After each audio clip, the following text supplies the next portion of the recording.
ಗಣ್ಯರು, ಪ್ರತಿಭೆಗಳ ಅನಾವರಣ, ಪ್ರಸ್ತುತ ವಿದ್ಯಮಾನದ ಸಮಸ್ಯೆ, ವಿಮರ್ಶೆ, ಭರವಸೆ ಇವೆಲ್ಲದರ ಪ್ರತಿಬಿಂಬವೇ ನ್ಯೂಸ್ ಟೈಮ್ ಅತಿಥಿ ವಿಶೇಷ ಕಾರ್ಯಕ್ರಮಕ್ಕೆ ಸ್ವಾಗತ.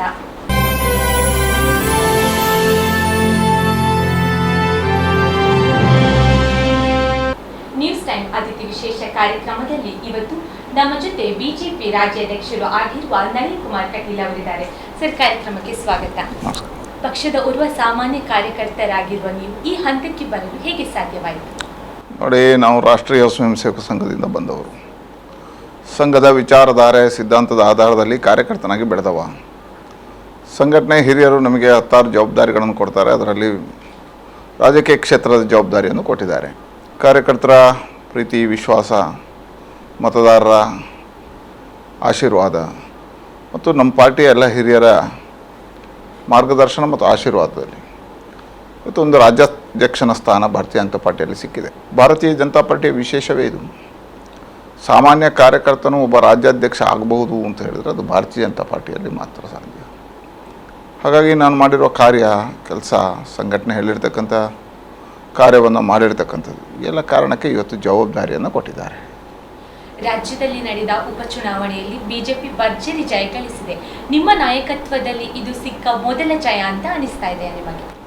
ಇಲ್ಲ, ರಾಜ್ಯಾಧ್ಯಕ್ಷನಾದ ಬೆನ್ನಿಗೆ 15 ಉಪಚುನಾವಣೆಗಳು ನಡೆದಿತ್ತು. ಅದರಲ್ಲಿ 13 ಸ್ಥಾನಗಳನ್ನು ಗೆದ್ದಿದ್ದೇವೆ. ಆ ನಂತರ ಮಹಾನಗರ ಪಾಲಿಕೆಗಳಿಗೆ ಮಂಗಳೂರು ಇರ್ಬೋದು, ಬೆಂಗಳೂರು ಇರ್ಬೋದು, ಬೆಳಗಾಂ ಇರ್ಬೋದು, ಈ ಪ್ರದೇಶಗಳ ಧಾರವಾಡ ಇರ್ಬೋದು,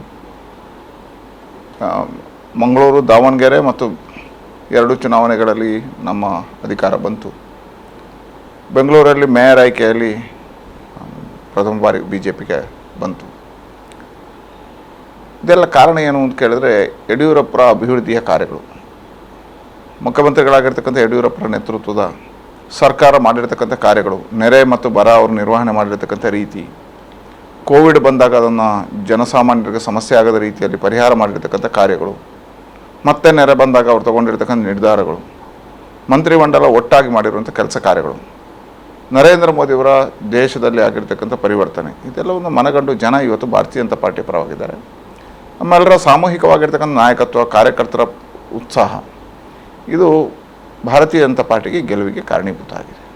ಯಡಿಯೂರಪ್ಪ ಅವರ ನಾಯಕತ್ವದಲ್ಲಿ ರಾಜ್ಯದಲ್ಲಿ ಅಭಿವೃದ್ಧಿ ಕಾರ್ಯಗಳು ವೇಗವಾಗಿ ನಡೀತಾ ಇದೆಯಾ?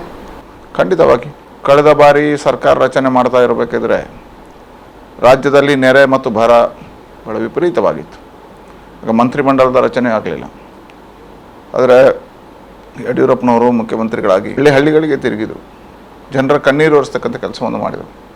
ಈ ರಾಜ್ಯದ ಇತಿಹಾಸದಲ್ಲಿ ಮೊದಲ ಬಾರಿಗೆ ನೆರೆಯಲ್ಲಿ ಮನೆ ಕಳ್ಕೊಂಡವ್ರಿಗೆ 5 ಲಕ್ಷ ರೂಪಾಯಿಗಳನ್ನು ಕೊಟ್ಟ ಸರ್ಕಾರ ಇದ್ದರೆ ಅದು ಯಡಿಯೂರಪ್ಪರ ಸರ್ಕಾರ.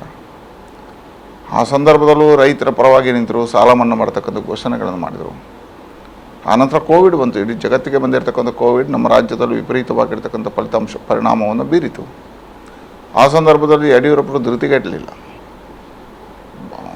ಒಂದು ಕಡೆಯಿಂದ ಆರ್ಥಿಕ ಕುಸಿತ ಸಹಜವಾಗಿ ಕಾಣಿಸುತ್ತೆ, ಇಡೀ ಲಾಕ್ಡೌನ್ ಆಗಿತ್ತು. ಆದರೂ ಯಾರಿಗೂ ಆಹಾರಗಳು ಕೊರತೆ ಆಗಬಾರ್ದು, ಬದುಕಿಗೆ ಸಮಸ್ಯೆಗಳಾಗಬಾರ್ದು ಅನ್ನುವಂಥ ತೀರ್ಮಾನಗಳನ್ನು ತಗೊಂಡ್ರು. ಅದಕ್ಕೆ ವ್ಯವಸ್ಥೆಗಳನ್ನು ಮಾಡಿದರು. ರಾಜ್ಯದಲ್ಲೇ ಮೊದಲ ಬಾರಿಗೆ ಬಂದಿರತಕ್ಕಂಥ ಕೋವಿಡ್ನ ಕಾರಣಕ್ಕೆ 4 ಲ್ಯಾಬೊರೇಟರಿಗಳಿದ್ವು, 100 ಲ್ಯಾಬೊರೇಟರಿಗಳಂತ ಹೇಳಿದ್ರು. ಹಳ್ಳಿಗಳಿಗೆ ವೆಂಟಿಲೇಟರ್ಗಳನ್ನು ಕಳಿಸಿದರು. ಸುಮಾರು 4,000 ವೆಂಟಿಲೇಟರ್ಗಳಿತ್ತು. ಇವತ್ತು 30,000 ವೆಂಟಿಲೇಟರ್ಗಳಾಗಿದೆ. ಪ್ರಾಥಮಿಕ ಆರೋಗ್ಯ ಕೇಂದ್ರಕ್ಕೂ ವೆಂಟಿಲೇಟರ್ಗಳನ್ನು ಕಳಿಸಿದ್ದಾರೆ. ಈ ರಾಜ್ಯದಲ್ಲಿ PP ಕಿಟ್ಗಳೇ ಇರಲಿಲ್ಲ. ಲಕ್ಷಾಂತರ PP ಕಿಟ್ಗಳನ್ನು ತೆಗೆದುಕೊಟ್ಟರು.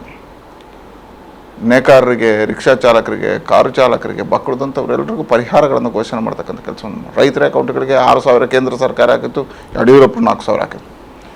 ಹೀಗೆ ಇವತ್ತು ಇದರ ಮಧ್ಯೆ ಕೋವಿಡ್ನ ಆರ್ಥಿಕ ಸಮಸ್ಯೆಗಳ ಮಧ್ಯೆಯೂ ದಿಟ್ಟತನದ ತೀರ್ಮಾನಗಳನ್ನು ತಗೊಂಡು ಅಭಿವೃದ್ಧಿ ಅಡೆಗೆ ತೊಗೊಂಡು ಹೋಗತಕ್ಕಂಥ ಕೆಲಸ ಸರ್ಕಾರ, ರಾಜ್ಯ, ರಸ್ತೆಗಳ ನಿರ್ಮಾಣ, ಮಕ್ಕಳದಂಥ ಎಲ್ಲ ಕಾರ್ಯದಲ್ಲೂ ಮುಂದೆ ಇದೆ. ಹಾಗೆ ಅಭಿವೃದ್ಧಿ ಪಥ ಬಹಳ ವೇಗವಾಗಿ ಯಡಿಯೂರಪ್ಪ ನೇತೃತ್ವದಲ್ಲಿ ನಡೀತಾ ಇದೆ. ನೀವು ಬಿಜೆಪಿ ರಾಜ್ಯಾಧ್ಯಕ್ಷರಾದ ಬಳಿಕ ಜಿಲ್ಲೆಗಳಿಗೆ ತೆರಳಿ ಪಕ್ಷ ಸಂಘಟನೆಗೆ ಯಾವ ರೀತಿ ಒತ್ತು ನೀಡಿದ್ದೀರಾ? ನೋಡಿ, ನಾನು ತೀರ್ಮಾನ ತಗೊಂಡಿದ್ದೆ. ನಮಗೆ ಪ್ರಧಾನಮಂತ್ರಿಗಳಾಗಿರ್ತ ನರೇಂದ್ರ ಮೋದಿಯವರು ಒಂದು ಸಾರಿ ಪಾರ್ಟಿ ಸಭೆಯಲ್ಲಿ ಉಲ್ಲೇಖ ಮಾಡಿದರು ಮತ್ತು ಆಗಿನ ಅಧ್ಯಕ್ಷ ಆಗಿರ್ತಂಗೆ ಅಮಿತ್ ಶಾ ಉಲ್ಲೇಖ ಮಾಡಿದರು. ಲೋಕಸಭೆ ಗೆಲ್ಲುವುದು, ವಿಧಾನಸಭೆ ಗೆಲ್ಲುವುದೇ BJP ಗುರಿ ಆಗಬಾರ್ದು. ಮತಗಟ್ಟೆಯನ್ನು ಗೆದ್ದಾಗ ಭಾರತೀಯ ಜನತಾ ಪಾರ್ಟಿ ಗೆಲುವು, ಮತಗಟ್ಟೆಯನ್ನು ಗೆಲ್ಲಬೇಕು. ಅದಕ್ಕೋಸ್ಕರ ನಾವು ಯೋಚನೆ ಮಾಡಿದೆವು, ಪ್ರತಿಯೊಂದು ಕ್ಷೇತ್ರದಲ್ಲಿ ಮಂಡಲದಲ್ಲಿರ್ತಕ್ಕಂಥ ಮತಗಟ್ಟೆಗಳಿಗೆ ನಮ್ಮ ಕಾರ್ಯವನ್ನು ವಿಸ್ತಾರ ಮಾಡಬೇಕು. ಇದೇ ಸರ್ವವ್ಯಾಪಿ ಸರ್ವಸ್ಪರ್ಶಿ ನಮ್ಮ ಗುರಿಯೇ ಅದು. ಈಗಾಗಲೇ ಶಕ್ತಿ ಇರತಕ್ಕಂಥ ಪ್ರದೇಶ, ಶಕ್ತಿ ಇಲ್ಲದೇ ಇರತಕ್ಕಂಥ ಪ್ರದೇಶಗಳು ಯಾವುದು ಗುರುತಿಸಿದೆವು. ಹಾಗಾಗಿ ಅಲ್ಲೆಲ್ಲವೂ ಬೂತು ಕಾರ್ಯಗಳನ್ನು ಗಟ್ಟಿ ಮಾಡಿದೆವು. ಪೇಜ್ ಪ್ರಮುಖ ಅಂತ ಒಂದು ಹೊಸ ಕಲ್ಪನೆಗಳ ಅಮಿತ್ ಶಾ ಅವರ ಕಲ್ಪನೆ, ಅದನ್ನು ಮಾಡಿದೆವು. ಇವತ್ತು ಪಂಚರತ್ನ ಅಂತ ಹೇಳಿ ಒಂದು ಬೂತಿಗೆ ಒಂದು 5 ಜನರ ತಂಡವನ್ನು ನಿರ್ಮಾಣ ಮಾಡಿದೆವು. ಹೀಗಾಗಿ ಎಲ್ಲ ಜಿಲ್ಲೆಗಳಲ್ಲಿ ಎಲ್ಲ ಮಂಡಲಗಳಿಗೆ ಹೊಸತನವನ್ನು ತರುವಂಥ ಪ್ರಯತ್ನ ಮಾಡಿದೆವು. ಇದು ಯಶಸ್ವಿ ಆಗ್ತಾಯಿದೆ. ವಿಶೇಷವಾಗಿ ನಮ್ಮ ಜಿಲ್ಲೆಯ ಅಧ್ಯಕ್ಷಗಳನ್ನು 50 ವರ್ಷದ ಒಳಗಿನವರನ್ನು ಮಾಡಿದ್ದೇವೆ. ಮಂಡಲದಲ್ಲಿ 40 ವರ್ಷದ ಒಳಗಿನ ಯುವಕರನ್ನೇ ಮಂಡಲಾಧ್ಯಕ್ಷರನ್ನು ಮಾಡಿದ್ದೇವೆ. 30 ವರ್ಷದ ಒಳಗಿನವರನ್ನು ಯುವ ಮೋರ್ಚಾಕ್ಕೆ ಆಯ್ಕೆ ಮಾಡಿದ್ದೇವೆ. ಹೀಗೊಂದು ಪರಿವರ್ತನೆಯ ಅಡಿಯಲ್ಲಿ ಪಾರ್ಟಿಯನ್ನು ಬೆಳೆಸ್ತಾ ಇದ್ದೇವೆ. ಇವತ್ತು ಸಂಘಟನಾತ್ಮಕವಾಗಿ ನಾವು ಮತಗಟ್ಟೆಯಲ್ಲಿ ಬಹಳ ಗಟ್ಟಿಯಾಗಿ ಬೆಳೀತಾ ಇದ್ದೇವೆ. ಸುಮಾರು ರಾಜ್ಯದ 60% ಮತಗಟ್ಟೆಯಲ್ಲಿ ಪೇಜ್ ಪ್ರಮುಖ ಆಗಿದೆ. 90% ಬೂತುಗಳಲ್ಲಿ ಬೂತು ಸಮಿತಿಗಳಾಗಿದ್ದಾವೆ. 50% ಬೂತುಗಳಲ್ಲಿ ಪಂಚರತ್ನಗಳಾಗಿದ್ದಾವೆ. ಶಕ್ತಿ ಕೇಂದ್ರ ಸಮಿತಿಗಳು 100ಕ್ಕೆ 100% ಆಗಿದೆ. ಹೀಗೆ ಒಂದು ಹೊಸತನವನ್ನು ತರುವಂಥ ಪ್ರಯತ್ನಗಳಾಗಿದೆ. ಉಪಚುನಾವಣೆಯ ಮೇಲೆ ಪ್ರತಿಪಕ್ಷದ ನಾಯಕರುಗಳಾದ ಸಿದ್ದರಾಮಯ್ಯ ಹಾಗೂ DK ಶಿವಕುಮಾರ್ ಅವರು ಬಿಜೆಪಿ ಬಗ್ಗೆ ತೆಗಳಿದ್ದಾರೆ. ಇದಕ್ಕೆ ಉಪಚುನಾವಣೆಯಲ್ಲಿ ಜನರು ಸರಿಯಾದ ಉತ್ತರ ಕೊಟ್ಟಿದ್ದಾರೆ ಅಂತ ಹೇಳಿ ನಿಮ್ಗೆ ಅನಿಸ್ತಾ ಇದೆ? ಖಂಡಿತವಾಗಿ. ನೋಡಿ, ಚುನಾವಣೆ ಸಂದರ್ಭಗಳು ವೈಚಾರಿಕ ಹೋರಾಟ ಆಗಬೇಕು, ವೈಯಕ್ತಿಕ ಹೋರಾಟಗಳಾಗಬೇಕು.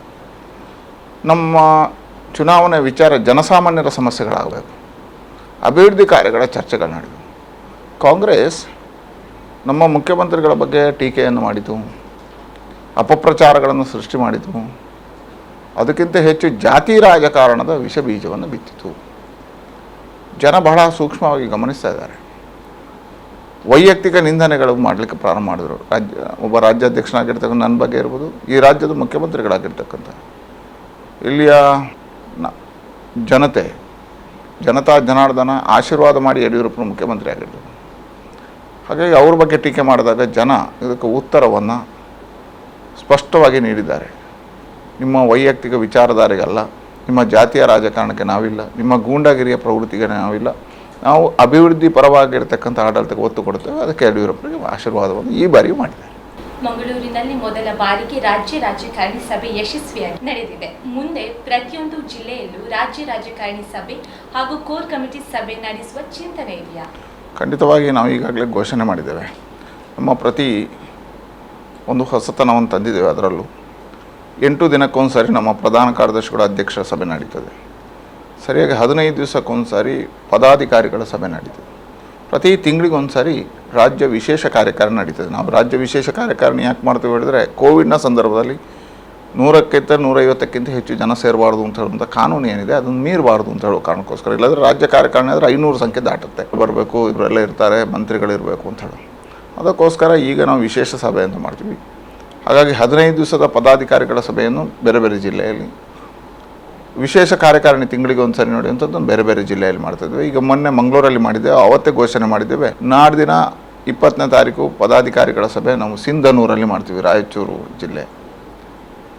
ಡಿಸೆಂಬರ್ 5ಕ್ಕೆ ನಮ್ಮ ರಾಜ್ಯ ಕಾರ್ಯಕಾರಿಣಿ ವಿಶೇಷ 1 ತಿಂಗಳಾಗ್ತದೆ ಮಂಗಳೂರಲ್ಲಿ, ಅದನ್ನು ಬೆಳಗಾಮಲ್ಲಿ ಮಾಡ್ತೀವಿ. ಹೀಗೆ ಇದು ನಿರಂತರವಾಗಿ ನಡೀತದೆ. ಮೊನ್ನೆಯ ಸಭೆಯಲ್ಲೇ ನಾವು ದಿನಾಂಕ ಮತ್ತು ಜಾಗವನ್ನು ಘೋಷಣೆ ಮಾಡ್ತೀವಿ. ಗ್ರಾಮ ಪಂಚಾಯತ್ ಚುನಾವಣೆಗೆ ಪಕ್ಷ ಸಿದ್ಧತೆ ನಡೆಸುತ್ತಿದೆಯಾ? ಖಂಡಿತವಾಗಿ ಈಗಾಗಲೇ ನಾವು ಪೂರ್ಣ ತಯಾರಿ ಮಾಡಿಕೊಂಡಿದ್ದೇವೆ. ಅದಕ್ಕೆ ಹೇಳಿದೆ, ಪೇಜ್ ಪ್ರಮುಖರ ಯಶಸ್ವಿಯಾಗಿದೆ. ನಾವು ಪಂಚರತ್ನ ಟೀಮ್ ಮಾಡಿರುವಂಥದ್ದೇ ಅದು ಪಂಚಾಯತ್ ಚುನಾವಣೆ ದೃಷ್ಟಿಯಿಂದ. ಪಂಚರತ್ನ ಹೇಳಿದರೆ ಅಲ್ಲಿ BLA2 ಇರಬೇಕು, ಒಬ್ಬರು SC ಇರಬೇಕು, ಒಬ್ಬರು ST ಇರಬೇಕು, ಒಂದು ಮಹಿಳೆ ಇರಬೇಕು, ಒಬ್ಬರು OBC ಇರಬೇಕು. ಈ 5 ಜನರ ತಂಡವೇ ಪಂಚರತ್ನ. ಅವ್ರು ಪೂರ್ತಿಯಾಗಿ ಮೇಲೆ ನಿಂತ್ಕೊಂಡು ಪಂಚಾಯತ್ ಚುನಾವಣೆಯನ್ನು ನಡೆಸ್ಕೊಡ್ಬೇಕು ಆ ಟೀಮ್ ಅನ್ನುವ ಕಾರಣಕ್ಕೋಸ್ಕರ ಅದನ್ನು ಜೋಡಿಸಿದ್ದೇವೆ. ಪೇಜ್ ಪ್ರಮುಖರು ಅದನ್ನು ಯಶಸ್ವಿ ಮಾಡಬೇಕು. ಪೇಜ್ ಪ್ರಮುಖರ ಮೇಲೆ ಇವರು ಇರ್ತಾರೆ, ಇವ್ರ ಮೇಲೆ ಶಕ್ತಿ ಕೇಂದ್ರ ಪ್ರಮುಖರು ಇರ್ತಾರೆ, ಬೂತ್ ಸಮಿತಿ ಇರ್ತದೆ. ಹೀಗಾಗಿ ಇಡೀ ರಾಜ್ಯದಲ್ಲಿ ಕುಟುಂಬ ಮಿಲನ ಅಂತ ಒಂದು ಮಾಡ್ತಿದ್ವಿ. ಪ್ರತಿ ಪಂಚಾಯತಲ್ಲಿ ಕುಟುಂಬ ಮಿಲನ ಅಂತ ಹೇಳೋ ಕಾರ್ಯಕ್ರಮ ಮಾಡ್ತೀವಿ. ಅಲ್ಲಿರ್ತಕ್ಕಂಥ ಹಳೆಯ ಕಾರ್ಯಕರ್ತರು, ಪಾರ್ಟಿ ಅಭಿಮಾನಿಗಳು, ಪಾರ್ಟಿಯ ಹಿತೈಷಿಗಳು, ಪಾರ್ಟಿಗೆ ಮತದಾನ ಮಾಡ್ತಕ್ಕಂಥವ್ರು, ಹಿಂದೆ ಚುನಾವಣೆಗೆ ನಿಂತವರು, ಈಗ ಜವಾಬ್ದಾರಿ ಇರೋರು ಎಲ್ಲರನ್ನು ಸೇರಿಸಿ ಒಂದು ಸಮಾವೇಶ ಮಾಡ್ತೀವಿ. ಈಗ ಪ್ರತಿ ಪಂಚಾಯತ್ಗಳಲ್ಲಿ ಆಗ್ತದೆ. ಸುಮಾರು ಈಗ ದಕ್ಷಿಣ ಕನ್ನಡ ಜಿಲ್ಲೆ 80% ಮುಗಿದಿದೆ, ಬೇರೆ ಬೇರೆ ಉಡುಪಿಯಲ್ಲಿ ಮುಗಿದಿದೆ, ಬೇರೆ ಬೇರೆ ಜಿಲ್ಲೆಗಳಲ್ಲಿ ಈಗ ಪ್ರಾರಂಭ ಆಗಿದೆ. ಈ ತಿಂಗಳು ಕುಟುಂಬ ಸಮಾವೇಶಗಳನ್ನು ಎಲ್ಲ ಕಡೆ ಮುಗಿಸ್ತೇವೆ. ನಾವು ಪೂರ್ಣ ತಯಾರಿಯಲ್ಲಿ ನಮ್ಮ ಪಾರ್ಟಿ ಸಿದ್ಧತೆಯನ್ನು ಮಾಡ್ತೀವಿ. ಪ್ರಧಾನಮಂತ್ರಿ ನರೇಂದ್ರ ಮೋದಿ ಅವರ ನಾಯಕತ್ವದ ಬಗ್ಗೆ ನಿಮ್ಮ ಅಭಿಪ್ರಾಯ? ನೋಡಿ, 2014ರ ಮೊದಲು ಈ ದೇಶದಲ್ಲಿ ಭ್ರಷ್ಟಾಚಾರ ತಾಂಡವಾಡ್ತು. ಇವತ್ತು ಭ್ರಷ್ಟಾಚಾರ ಮುಕ್ತವಾಗಿರ್ತಕ್ಕಂಥ ಆಡಳಿತ ನರೇಂದ್ರ ಮೋದಿಗಾಗಿದೆ. ಎರಡನೇದು, ಆ ಕಾಲಘಟ್ಟದಲ್ಲಿ ಅನಿವಾಸಿ ಭಾರತೀಯ, ನಾನೊಬ್ಬ ಭಾರತೀಯ ಅಂತ ಹೇಳ್ತಿರಲಿಲ್ಲ. ಇವತ್ತು ವಿದೇಶದಲ್ಲೂ ಹೆಮ್ಮೆಯಿಂದ ನಾನೊಬ್ಬ ಭಾರತೀಯ ಅಂತ ಹೇಳುವಂಥ ಕಾಲಘಟ್ಟಕ್ಕೆ ಭಾರತ ಹೋಗಿದೆ. ನಿಮಗೆ ಆಶ್ಚರ್ಯ ಆಗ್ಬೋದು, ಮೊನ್ನೆ ಅಮೇರಿಕದ ಅಧ್ಯಕ್ಷೀಯ ಚುನಾವಣೆಯಲ್ಲಿ ಅಲ್ಲಿ ಸ್ಟಾರ್ ಕ್ಯಾಂಪೈನರ್ ಯಾರು ಹೇಳಿದರೆ ನರೇಂದ್ರ ಮೋದಿ. ಅಲ್ಲೇ ರಾಷ್ಟ್ರೀಯ ಅಧ್ಯಕ್ಷರು 3-4 ಬಾರಿ ನರೇಂದ್ರ ಮೋದಿ ಆಡಳಿತ ಕೊಡ್ತೇನೆ ಹೇಳಿದರೆ. ಹಿಂದೆ ಆಗಿತ್ತು ಈ ದೇಶದಲ್ಲಿ ಹೇಳಿದರೆ, ಚುನಾವಣೆಗಳು ಬಂದಾಗ ಪ್ರಧಾನಮಂತ್ರಿ ಅಭ್ಯರ್ಥಿಗಳು ಹೇಳ್ತಿದ್ರು, ನಾವು ನಮಗೆ ಆಶೀರ್ವಾದ ಮಾಡಿದರೆ ನಾವು ಭಾರತವನ್ನು ಅಮೇರಿಕ ಮಾಡ್ತೀವಿ, ಭಾರತವನ್ನು ಸಿಂಗಾಪುರ ಮಾಡ್ತೀವಿ, ಭಾರತವನ್ನು ಜಪಾನ್ ಮಾಡ್ತೀವಿ. ಇವತ್ತು ಅಮೇರಿಕದ ಅಧ್ಯಕ್ಷರು ಹೇಳ್ತಾರೆ, ನಮಗೆ ಆಶೀರ್ವಾದ ಮಾಡಿದರೆ ನರೇಂದ್ರ ಮೋದಿಯ ಸಬ್ಕಾ ಸಾಥ್ ಸಬ್ಕಾ ವಿಕಾಸವನ್ನು ಅಮೇರಿಕದಲ್ಲಿ ಮಾಡ್ತೀವಿ. ಮೊನ್ನೆ ಪಾಕಿಸ್ತಾನದ ಅಧಿವೇಶನದಲ್ಲಿ, ಲೋಕಸಭಾ ಅಧಿವೇಶನದಲ್ಲಿ ಅಲ್ಲಿ ಘೋಷಣೆ ಕೂಗಿದ್ದು ಮುಷರಫ್ ಬಗ್ಗೆ ಅಲ್ಲ, ಜೈ ಜೈಕಾರ ಹಾಕಿದ್ದು ಅಲ್ಲಿ ಈಗಿರೋ ಪ್ರಧಾನಮಂತ್ರಿ ಬಗ್ಗೆ ಅಲ್ಲ, ಅಲ್ಲಿ MP ಗಳು ನಿಂತು ಜೈ ಜೈಕಾರ ಹಾಕಿದ್ದು ಮೋದಿ ಮೋದಿ ಮೋದಿ ಅಂತ. ಇವತ್ತು ಭಾರತ ಅತಿ ಹೆಚ್ಚು ಗೌರವದ ಸ್ಥಾನಕ್ಕೆ ಹೋಗ್ತಾ ಇದೆ, ಜಗತ್ತು ಗಮನಿಸ್ತದೆ. ಈ ಎತ್ತರಕ್ಕೆ ಇರುವುದಕ್ಕೆ ಕಾರಣ ನರೇಂದ್ರ ಮೋದಿಯವರ ಆಡಳಿತ. ಇದು ಒಂದು ಅದ್ಭುತವಾಗಿರ್ತಕ್ಕಂಥ ಆಡಳಿತಗಾರ. ಇವತ್ತು ಅವರು 3 ವಿಷಯಗಳನ್ನು ಹೇಳಿ 2014ರಲ್ಲಿ ಚುನಾವಣೆ ಎದುರಿಸಿದರು. ಒಂದು, ಭ್ರಷ್ಟಾಚಾರ ಮುಕ್ತ, ಅದನ್ನು 6.5 ವರ್ಷದಲ್ಲಿ ತೋರಿಸಿಕೊಟ್ಟಿದ್ದಾರೆ. ಒಂದೇ ಒಂದು ಕಳಂಕ ಇಲ್ಲ, ಒಂದೇ ಒಂದು ಆರೋಪಗಳಿಲ್ಲ. ಜಗದ್ವಂದ್ಯ ಭಾರತ, ಇವತ್ತು ಜಗತ್ತಿನ ಅಮೇರಿಕ ದೇಶದಲ್ಲೇ ನರೇಂದ್ರ ಮೋದಿ ಭಾರತದ ಬಗ್ಗೆ ಉಲ್ಲೇಖ ಆಗುತ್ತೆ ಹೇಳಿದ್ರೆ ಜಗದ್ವಂದ್ಯ ಭಾರತ ನಿರ್ಮಾಣ ಆಯಿತು. 3ನೇದು ಸಬ್ಕಾ ಸಾಥ್ ಸಬ್ಕಾ ವಿಕಾಸ್. ಇವತ್ತು ಸಾಮಾನ್ಯ ಹಳ್ಳಿಯ ತಾಯಿ ಸಮೇತ ಗ್ಯಾಸ್ನಲ್ಲಿ ಅಡುಗೆ ಮಾಡೋದಕ್ಕೆ ಕಾರಣೀಭೂತ ನರೇಂದ್ರ ಮೋದಿ ಆದರು. ಸ್ವಾತಂತ್ರ್ಯ ನಂತರ ಕಾಂಗ್ರೆಸ್ ಹೇಳಿತು, ಬಡವರನ್ನು ಇದಕ್ಕೆ ತರ್ತೀವಿ, 20 ಅಂಶದ ಕಾರ್ಯ, 5 ಅಂಶದ ಕಾರ್ಯ ಅಂತ ಹೇಳಿದರು. ಅದರ ಮೊದಲ ಬಾರಿಗೆ ಈ ದೇಶದಲ್ಲಿ ಯಾರಾದರೂ ಮಹಿಳೆಯರ ಅಕೌಂಟಿಗೆ 500 ರೂಪಾಯಿ ಹಾಕಿದರೆ ಅದು ನರೇಂದ್ರ ಮೋದಿ. ರೈತನ ಅಕೌಂಟಿಗೆ 6,000 ರೂಪಾಯಿ ಹಾಕಿದರೆ ಈ ದೇಶದ ಇತಿಹಾಸದಲ್ಲಿ ನರೇಂದ್ರ ಮೋದಿ. ಶೌಚಾಲಯ ಇಲ್ಲದೇ ಇರತಕ್ಕಂಥ ಮನೆಗಳಿಗೆ ಶೌಚಾಲಯ ಕೊಟ್ಟು ಅವರ ರಕ್ಷಣೆ ಮಾಡಿರ್ತಕ್ಕಂಥದ್ದು ಇದ್ದರೆ ನರೇಂದ್ರ ಮೋದಿ. ಆಯುಷ್ಮಾನ್ ಭಾವದ ಮುಖಾಂತರ ಬಡವರ ಆರೋಗ್ಯ ಇದಕ್ಕೆ 5 ಲಕ್ಷ ರೂಪಾಯಿ ಕೊಟ್ಟಿದ್ರೆ ಅದು ನರೇಂದ್ರ ಮೋದಿ. ಹೀಗೆ ಏನು ಹೇಳಿದಾರೋ ಚುನಾವಣೆ ಸಂದರ್ಭದಲ್ಲಿ ಅದೆಲ್ಲವನ್ನು ಅವರು 6.5 ವರ್ಷದಲ್ಲಿ ಪೂರೈಸಿದ್ದಾರೆ. ಹಾಗಾಗಿ ಒಂದು ಅದ್ಭುತವಾಗಿರ್ತಕ್ಕಂಥ ಅಭಿವೃದ್ಧಿ ಕಾರ್ಯ ಇದೆ. ಇಂಥ ಒಬ್ಬ ನಾಯಕ ದೇವತುಲ್ಯ ಅಂತ ಹೇಳ್ತಾರೆ, ದೇವರಿಗೆ ಆಶೀರ್ವಾದ ಇದು ಭಾರತಕ್ಕೆ. ಅಂಥ ಒಬ್ಬ ನಾಯಕರನ್ನು ನಾವು ಪಡೆದಿದ್ದೇವೆ. ನ್ಯೂಸ್ ಟೈಮ್ ಅತಿಥಿ ವಿಶೇಷ ಕಾರ್ಯಕ್ರಮದಲ್ಲಿ ತಮ್ಮ ಅಭಿಪ್ರಾಯವನ್ನು ಹಂಚಿಕೊಂಡ ಸರ್, ನಿಮಗೆ ಧನ್ಯವಾದಗಳು. ನಮಸ್ಕಾರ. ಮತ್ತೊಂದು ಹೊಸ ವಿಷಯದೊಂದಿಗೆ ನ್ಯೂಸ್ ಟೈಮ್ ಅತಿಥಿ ವಿಶೇಷ ಕಾರ್ಯಕ್ರಮ. ನಮಸ್ಕಾರ.